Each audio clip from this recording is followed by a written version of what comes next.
RVK Ramasastri, Principal, Vivekananda Residential School, which is the first affiliated school to CBSE in Karimnagar district. In fact, our school is the first CBSE affiliated school in North Telangana region.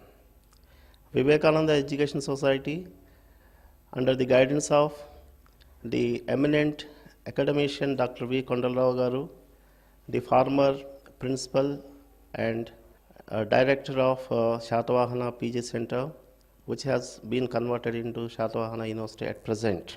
Under Dr. Kondalrao's guidance, the school has been opened with a view to give proper education and also value-oriented education.